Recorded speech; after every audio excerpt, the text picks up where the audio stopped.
حضرت عمر پاک رضی اللہ تعالی عنہ کے پاس ایک بندہ آیا اور کہنے لگا میرا بیٹا بڑا بدتمیز ہے، بے ادب ہے، نافرمان ہے، میری بات نہیں سنتا، آپ اسے سمجھائیں، سیدھا ہو جائے، میرا کہنا مانے، یا پھر اسے بلائیں، کوڑے ماریں، سیدھا کریں، سزا دیں۔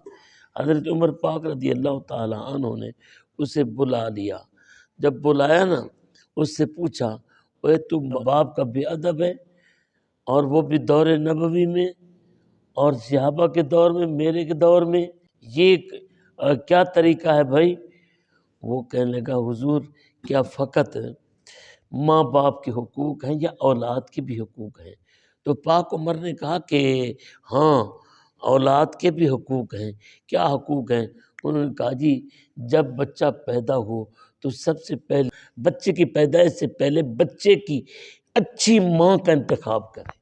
کل کو جب وہ بڑے ہوں تو ان کو تانا کوئی نہ دے کہ یہ گندی ماں کا بچہ ہے۔ سب سے پہلے اچھی ماں، پھر اس کے بعد جب بچہ پیدا اس کا نام رکھے اچھا، پھر اس کے بعد اگلا مرحلہ ہے ان کی اچھی تربیت کا بندوبست کرے، پھر جب جوان ہو جائیں تو ان کی شادی کر دے۔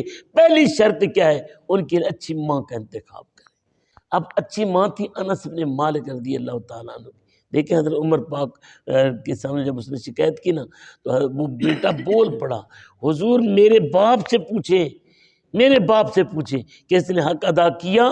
میرا کوئی حق ادا نہیں کیا، کہ میری ماں جو اس نے میرے لیے ماں چنی جس سے میں پیدا ہوا وہ ایک مجوسی اور گندی عورت ہے، اور جب میں باہر نکلتا ہوں لوگ مجھے ماں کے طعنے دیتے ہیں کہ گندی ماں کا بچہ ہے، اور اس نے جو میرا نام رکھا، میرا نام بھی گندا رکھا، جعل جس کا معنی ہے گوبر کا کیڑا۔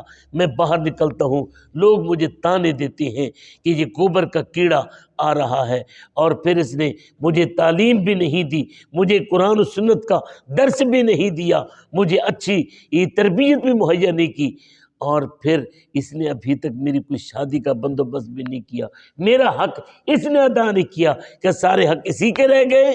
حضرت عمر پاک نے کوڑا اٹھایا اور باپ کو کہا جا دفع ہو جا، جب تو نے اپنے حقوق ادا نہیں کیے تو پھر تو کون ہوتا ہے اولاد سے اپنے حقوق مانگنے والا؟ تو یہ ہمارے لیے یہ ایک سبق ہے، سبق ہے۔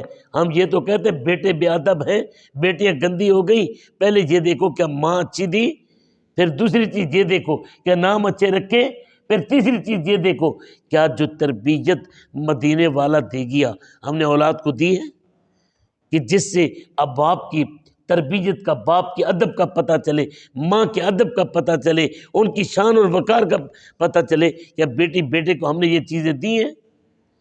اب ماں اچھی تھی، انہوں نے تربیت کی نا تو بیٹا بھی مسلمان ہو گیا، 10 سال کی عمر میں ماں بھی مسلمان تھی۔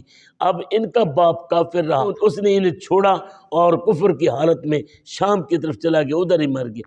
اب حضرت انس بن مالک کی والدہ ام سلیم نے دوسری شادی کی ابو طلحہ سے، اور ابو طلحہ مسلمان اور نبی پاک کے غلام اور عاشق ایسے۔